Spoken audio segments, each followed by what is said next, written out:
Brought to you by the Every Dollar app. Start budgeting for free today. Dylan is in Orlando. Hi, Dylan. How are you? Hey, Dave. Thanks so much for taking my call. Sure. What's up? So I've worked really hard, and I've sacrificed a lot to pay my way through school. I've got one class left in my bachelor's, and I plan to go on to attain my master's degree in business. Cool. I saved up my money really well. My girlfriend and I live together, and we've been together for 2 years, and she's in her second of 8 years to become a veterinarian. That's been our lifelong dream.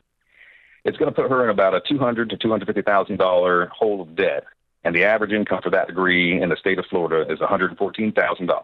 To me, that's a scary amount of debt. And without waiting basically, 10 years to have kids, buy a house, get married, any of those things, do you have any thoughts on how to minimize this debt, or is it even a good idea to get into? And I can provide background on each of our finances as well if needed. Yeah. When are you planning to get married? I'd like to get married in probably 2.5 to 3.5 years. Why so long? Well, we've had a few ups and downs in our relationship, and it's been going pretty well. But I also want her to get some school under her belt before we go and figure out some, other financial things before jumping into that with both feet. And I kind of want to have her grow with God a little bit more. My relationship with God's a little bit stronger, and, her and I are growing in the faith together. But I kind of want her to get to a good point with God and with the idea of marriage before jumping into marriage, because I wanted to have a chance to really succeed rather than fail like more than 50% of marriages. Okay, so Dylan, I hear you saying that you've got a point. You want her to be somebody different. You want her to grow with God. No, not necessarily different. A little bit. I just want her to have an opportunity to grow with God rather than, because she hasn't had a chance to really meet God, only except for when she kind of met me. Is she a Christian person? She's a Christian person? Yes. And you've been with her 2 years? Correct. Okay. I'm just being honest with you. This is, I don't know you. I just met you 2 seconds ago. Listening to you talk, you have a version of her that you want her to be. We don't know how long that's going to take. And this is a financial thing. This is a spiritual thing. It also sounds like there's some things with her job that, again, you don't think it's a good ROI for her school, which, don't get me wrong, I don't want her to go into debt either. But the things that you're describing could be red flags or could be deal breakers. You said you've had ups and downs. Listen, maybe I'm wrong, and this is people can weigh in on this. I am of the mind that when you're dating someone to marry them, it should be the best time ever. Like, it should be easy and it shouldn't be this ups and downs and I need you to turn into this person. Listen, that happens after you get married. After you get married is when you're like, I need you to be different, And so if you're facing that now, for me, that could give me some pause is all I'm saying. Right. Fair enough. That's a good point to think about. And then other than that, because then it's like, okay, like when couples who are dating are in therapy, I'm like, listen, give it up. Like you shouldn't be in therapy yet. So does that make sense? I'm just a little worried about some of the things you're saying. Don't get me wrong. It's okay to want someone to grow, but you have a 3-year trajectory of growth that you think she needs before you can marry her. That's a scary. long time. Yeah. That's a long time. That's like you're waiting on someone else to grow up, mm-hmm. and or something like that. I mean, she's 14 and you're waiting until she's 17. I mean, I don't know, but I mean, that's the way. That's kind of that's a long time. Anyway, back to your original, back to your tactical question.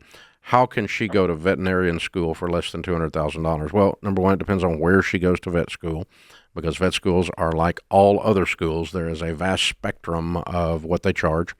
Number two, 114 is the average, but I know a lot of veterinarians that make more than docs. Mm-hmm. It's the pet world is a big, expensive, crazy world now. What people spend on their pets, including the Ramseys, is outrageous. And so, there's a lot of opportunity in that field because Americans' budget for their pet it's crazy.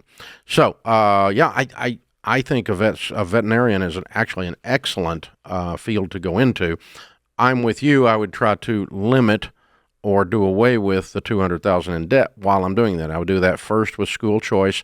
I would do that second with talking to some local veterinarians that have big practices that might chip in some scholarship money or whatever and in return she agrees to work there her first year out or something like that. There's even the drug business in the animal world is massive. And if one of those pharmaceutical providers has scholarships for vets, in order for the vet to look favorably on them later, that wouldn't be unusual or unethical.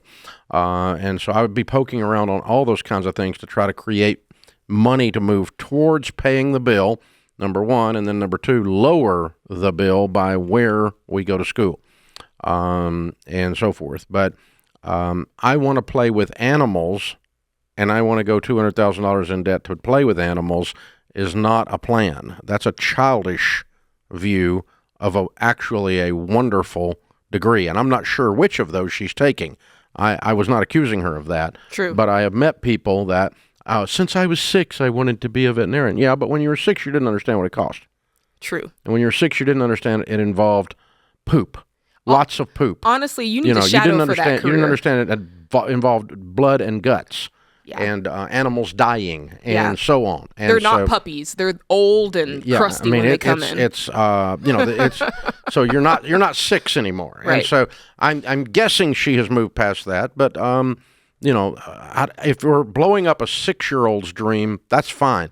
If we're blowing up a 24-year-old's dream and saying define it and approach your dream as an adult so it doesn't become a nightmare. True that. That I'm in. Yeah. And we can go that direction.